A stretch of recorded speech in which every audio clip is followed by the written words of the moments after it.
नमस्कार साथियों, सत्य कहानी में आपका स्वागत है।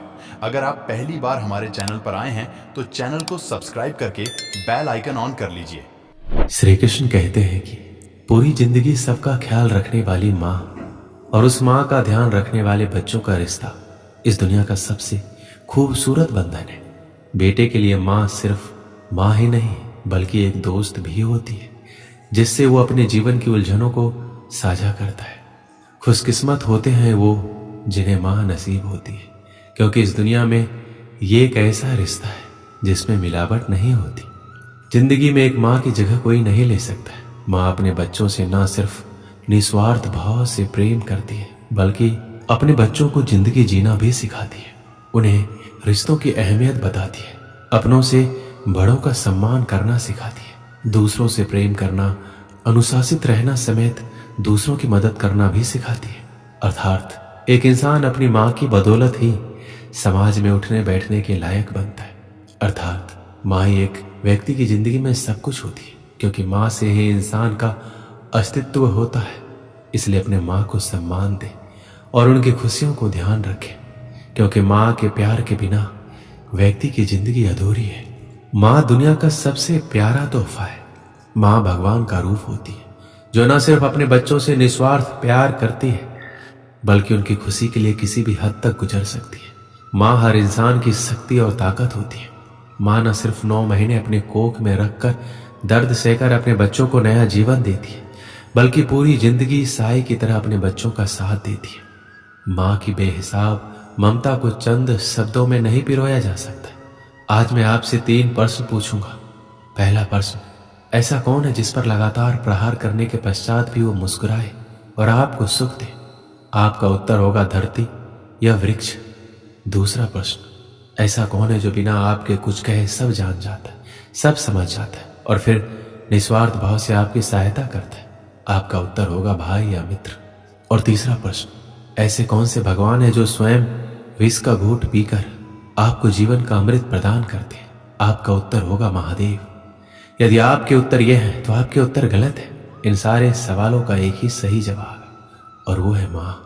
जब आप अपनी माँ के गर्भ में होते हैं तो उस समय उन्हें कितनी लात मारी होगी आपने, किंतु फिर भी वो मुस्कुरा के आपको आशीष देती रही। आपके बिना कुछ कहे वो सब जान जाती और इस जीवन की कठिन परिस्थितियों के विष का घूंट पीकर आपको सुख का अमृत देती। इस जीवन में आप कुछ भी कर लीजिए, अपने माँ का ऋण कभी नहीं चुका पाएंगे। यदि कुछ कर सकते हैं तो जीवन के आनंद में, उद्यम में और धन्यवाद में अपने माँ को स्मरण रखिए। माँ का रिश्ता दुनिया का सबसे खूबसूरत रिश्ता होता है, जिसमें सिर्फ प्यार ही प्यार छिपा रहता है। एक माँ का जीवन पूरी तरह अपने बच्चों के लिए समर्पित रहता है। माँ सदैव अपने बच्चों के बेहतर और स्वस्थ जीवन प्रदान करने के बारे में सोचती है, इस कोशिश में लगी रहती है उसके बच्चे की जिंदगी में किसी तरह का दुख ना आए। वह अपने बच्चों की जिंदगी को स्वर्ग बनाने के लिए हर वो प्रयास करती है जो कि संभव है। वहीं जिस तरह माँ बच्चों के उज्जवल भविष्य के लिए अपनी तमाम इच्छाओं को मारती है और त्याग करती, उसी तरह बच्चों का भी दायित्व है कि अपनी माँ का सम्मान और उनकी खुशियों का ध्यान रखें। माँ की जुबान पर अपने बच्चों के लिए कभी बद्दुआ नहीं होती, बस एक माँ ही होती है जो अपने बच्चों से कभी खफा नहीं होती। एक कर्ज है जो हम सब पर सवार रहता है, वो हमारी माँ का प्यार है जो जीवन भर हम पर उधार रहता है। हमने तो अपनी माँ की हंसी को देखकर समझ लिया कि हमारी भी किस्मत बुलंद है। एक माँ की दुआ है इस संसार की सबसे बड़ी दौलत होती है। जो समझ गया वो रईस बन जाता है और जो नहीं समझा वो फकीर रह जाता है। माँ से छोटा शब्द इस संसार में कोई नहीं और इस शब्द से बड़ा अर्थ और किसी शब्द का नहीं। एक अच्छी माँ हर संतान के पास होती है, पर जरूरी नहीं कि एक अच्छी संतान हर माँ के पास हो। जब इस संसार में प्यार को निराकार से साकार होने का मन हुआ, तब जाकर इस धरती पर माँ का सृजन हुआ। एक माँ की ममता वह सुरीली संगीत है जो हर किसी के दिल में उतर जाता है। माँ चाहे कितनी भी अनपढ़ हो, पर अपने बच्चों को जीवन के सबसे महत्वपूर्ण ज्ञान माँ से ही मिलते हैं। माँ चाहे कितनी भी अनपढ़ हो, पर बच्चों को अपने जीवन का सबसे महत्वपूर्ण ज्ञान माँ से ही मिलते हैं। माँ अपने बच्चों के लिए त्याग और उनके लिए अपने प्यार की तुलना किसी से भी नहीं की जा सकती। हर बच्चे की पहली गुरु उसकी माँ ही होती और माँ जो शिक्षा देती वह जीवन भर उस बच्चे का साथ देती है। माँ वो होती है जो परिवार में किसी की भी जगह ले सकती, पर पूरे परिवार में कोई नहीं होता। जो एक माँ की जगह ले सके। जब एक रोटी के 4 टुकड़े होते हैं तो खाने वाले 5 लोग होते हैं, तो एक माँ ही होती है जो झट से कह देती है कि मुझे भूख नहीं है। इस संसार में सब चीज बिकाऊ है, सिर्फ माँ की ममता ही एक ऐसा आशीर्वाद है जिसे कोई बेच नहीं सकता। बहुत देखे हैं हमने जमाने में प्यार मोहब्बत में जान लुटाने वाले। कभी अपनी माँ से भी जाकर पूछना कि कितनी मुश्किलों से तुझे पाला है उसने, रातों में उठ उठ के। इस संसार में हर जगह ईश्वर का पहुंचना मुमकिन नहीं था, इसलिए उन्होंने माँ की रचना की। इस पूरे संसार में सिर्फ माँ ही एक ऐसी होती है जो किसी भी हाल में जान लेती है कि उसके बच्चों की आंखें सोने से लाल हुई है या रोने से। इस पूरे संसार में सिर्फ माँ बाप ही है जो अपने बच्चों से सच्चा प्यार करते और उन्हें सच्चा प्यार दे सकते। बाकी पूरा संसार सिर्फ दिखावा ही करता है। जरा समय निकालकर अपनी माँ को देखकर मुस्कुरा भी लिया करो, क्या पता तुम्हारी किस्मत में तीर्थ जाना ही ना लिखा हो। इस संसार में सिर्फ एक माँ ही है जो उस चट्टान की तरह होती है जो अपने संतान पर आने वाले हर मुश्किल से पहले उससे टकराती है। माँ के हाथों में जादू है, जो सर पर हाथ फेरती है तो लगता है भगवान उतरकर सिर्फ मेरे लिए मेरे सिर पर हाथ फेर रहे हैं और मुझे आशीर्वाद देने आए। हमारे पूरे भारत देश में अलग अलग भाषाएं, अलग अलग लोग हैं, लेकिन सब अपनी जननी को माँ ही कहते हैं। अलग अलग भाषा होने के बाद भी माँ को माँ ही पुकारा जाता है। हमारी माँ ही हमारे अस्तित्व का निर्माण करती है। हमारी माँ ही हमें एक आदर्श व्यक्ति बनाती है।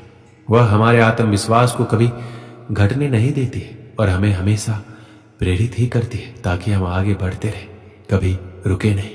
माँ हमारे जीवन की वो नींव है जिसकी वजह से हम मजबूत रहते हैं। माँ हमें शारीरिक और मानसिक दोनों रूप से मजबूत बनाती है।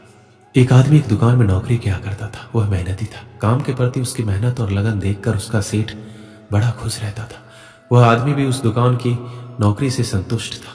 एक दिन वह बिना बताए छुट्टी पर चला गया। सेठ उस दिन सोच में पड़ गया, क्योंकि ऐसा पहले कभी नहीं हुआ था। वह सोचने लगा, ऐसी क्या बात हो गई कि ये छुट्टी पर चला गया और मुझे बताया तक नहीं।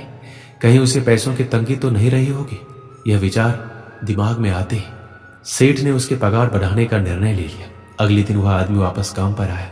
सेठ ने उसे अपने पास बुलाया, उसे बताया, मैंने तुम्हारा वेतन बढ़ा दिया है। अगले महीने की 1 तारीख को उस आदमी को बढ़ी हुई पगार मिली। उसने पगार ली, लेकिन कोई प्रतिक्रिया नहीं दी।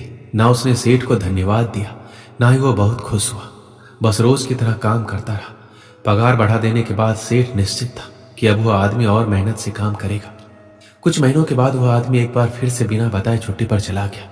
इस बार सेठ को बहुत गुस्सा आया कि ये कैसा लापरवाह आदमी है। एक तो मैंने इसकी पगार बढ़ा दी, इसके बाद भी इसे जिम्मेदारी का एहसास नहीं है। फिर से बिना बताए इसने छुट्टी मार ली। अगले दिन वह आदमी काम पर आ गया। सेठ ने पहले ही तय कर लिया था कि अब वह उसकी पगार घटा देगा। उसने उसे बुलाकर बता दिया कि अगले महीने से वही पगार मिलेगी जो तुम्हें पहले मिलती थी। अगले महीने उस आदमी को घटी हुई पगार मिली, लेकिन इस बार भी उसने कोई प्रतिक्रिया नहीं दी, ना ही उसे दुख हुआ। बस अपने कामों में लगा रहा। यह देखकर सेठ हैरान हो गया।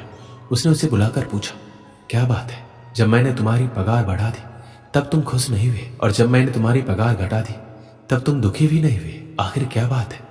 आदमी बोला, सेठ जी, जब मैं पहली बार काम पर नहीं आया था उस दिन मेरे बेटे का जन्म हुआ था। उस समय जब आपने मेरी पगार बढ़ाई तो मैंने सोचा कि जो अतिरिक्त पैसा मुझे मिला है वो उस बच्चे के हिस्से का है, इसलिए मैं ज्यादा खुश नहीं हुआ। जब मैं दूसरी बार काम पर नहीं आया तब मेरी माँ का देहांत हो गया था। उस समय आपने पगार घटा दी तो मैंने सोचा कि मेरी माँ अपना हिस्सा लेकर चली गई, इसलिए पैसे घटने पर भी मैं दुखी और परेशान नहीं हुआ। यह बात सुनकर सेठ बहुत खुश हुआ और उसने उस आदमी को गले से लगा लिया। इस कहानी से हमें क्या सीख मिलती? जिंदगी कभी एक से नहीं रहती। उतार चढ़ाव तो जिंदगी का हिस्सा है। जब तक जिंदगी है अच्छा वक्त भी आएगा और बुरा वक्त भी, इसलिए वक्त चाहे जैसा भी हो उसे पार कर ले। जिंदगी के दबाव में आना बंद कर हर हाल में खुश रहना सीखे। दोस्तों, इस वीडियो में बस इतना है। और हाँ, इस वीडियो से कुछ ज्ञान मिला हो तो वीडियो को लाइक करके चैनल को सब्सक्राइब कर लीजिए और एक प्यारा सा कमेंट में जय श्री कृष्णा लिखना ना भूलें। जय श्री कृष्णा।